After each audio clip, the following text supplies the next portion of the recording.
بچه سرگردان، عمرت را غنیمت بدان. بس دردی غریبی برگرد به تاجیکستان.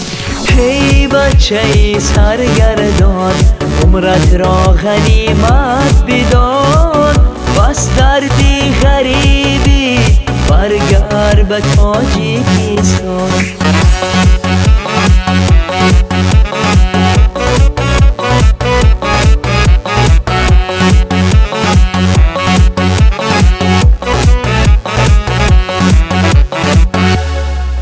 تا کی بریزی اشکی مادر و پدرها؟ تا کی میکنی انتظار برادرت را؟ برگرد بیا اکنون که سازم بزم و شادی، در پهلوی تو ببینم زیبا دلبرت را. هی بچه سرگردان، عمرت را غنیمت بدان. بس دردی غریبی برگرد به تاجیکستان. هی بچه سرگردان، عمرت را غنیمت بدان. بس دردی غریبی برگرد به تاجیکستان.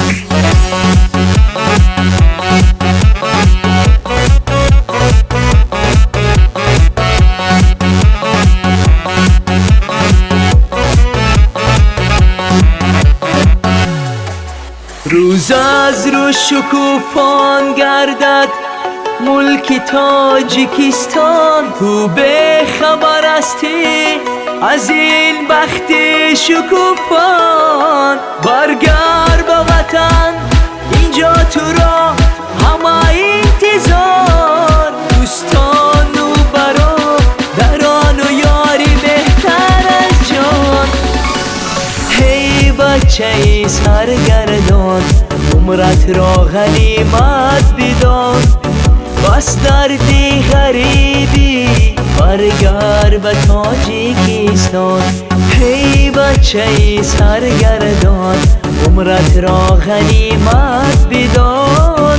بس دردی غریبی برگرد به تاجیکستان.